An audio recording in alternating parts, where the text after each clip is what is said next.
మందల మీద పడి చంపుతూ ఉంటే అది చూసి ఒకటి పరిగెత్తుకొచ్చయ్యా మన మందలన్నీ నాశనం అయిపోయే శత్రువుల నుంచి పడ్డారని.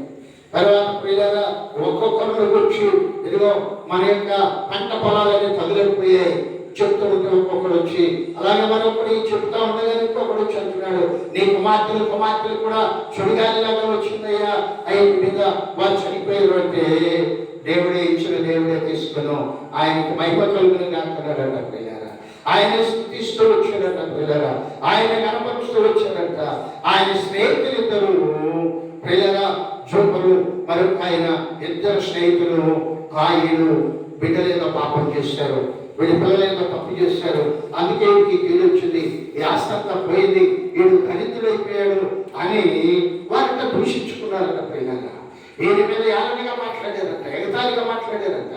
అది చూసి ఏమంటున్నాడు, ప్రభా నా స్నేహితులు తెలియక అలా మాట్లాడుతున్నారు, తెలిసి మాట్లాడలేదు ప్రభా, వారిని క్షమించవా అని అడిగాడంట పిల్లగా. దేవుడు అప్పుడు వెంటనే ఏబు గారిని ముట్టాడంటండి. ఏబును ముట్టగానే అతడు ప్రియులరా పచ్చి పిల్ల వారి దేహం అయిపోయిందంట, కుష్టంతా మాయమైపోయిందంట ప్రియులరా. అతడు సంపూర్ణుడయ్యాడంట ప్రియులరా. వెంటనే అతను ఎప్పుడైతే పోగొట్టుకుంటాడో దేవుడు 2 పాలు ఇచ్చాడంట. పోగొట్టుకున్నది అంటే 7 దొడ్ల గొర్రెలను 12 దొడ్ల గొర్రెలు ఇచ్చాడంట. మళ్ళా బాగా ఎదురు వచ్చింది, మళ్ళా 10 మంది పిల్లలకు అందంట ప్రియులరా. ఎందుకంటే పోగొట్టుకున్న దానికి రెట్టింపబోయగలిగిన వాడు దేవుడు. దేవుని యందు భయం కలిగి భక్తితో ఉన్న వారిని ఎప్పుడు దేవుడు విడిచిపెట్టేవాడు కాదు. వారిని భిక్షమెత్తుకునేవాడు, వారి పిల్లలను వలేమ మొక్కల వలె ఉంచుతానని వాగ్దానం ఇచ్చిన నమ్మదగిన దేవుని దగ్గర ఉన్న మనము భయపడాల్సిన అవసరము లేదు ప్రియులారా. కాబట్టి మనం ధైర్యంగా ఉందాం, భయభక్తితో ఉండాలి, భక్తి కావాలి ప్రియులారా.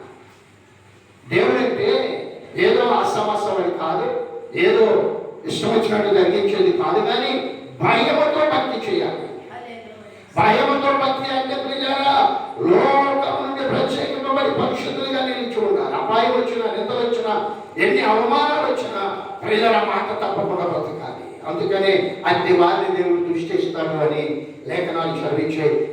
దేవుడు యథార్థవంతుడు, నీతివంతుడు, తెగుతాను విసర్జించిన వాడంట ఆయన.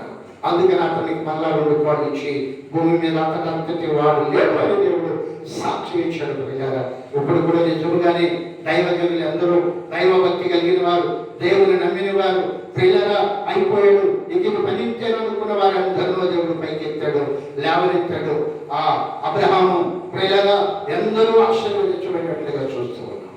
అలాగని దేవుడు మనుషులను శిక్షించేవాడు కాదు, భక్షించేవాడు కాదు, రక్షించేవాడు ప్రియులారా.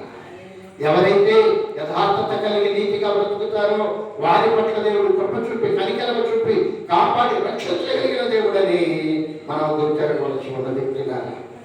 ఎందుకంటే భూలోకంలో అందరూ పాపులే, పాపం లేని మనుషులు లేరు, నీతిమంతుడు పుట్టుకతో రాలేదు, యథార్థమంతుడు పుట్టుకతో మనం పుట్టలేదు ప్రియులారా. భూమి మీద అందరినీ మామూలుగానే సృష్టించాడు, మామూలుగానే బ్రతకటానికి సూచించాడు. అయితే మనుషులు బుద్ధి చెడిపోయింది, వారి ఆలోచన చెడిపోయింది, వారి ఉద్దేశాలు చెడిపోయాయి.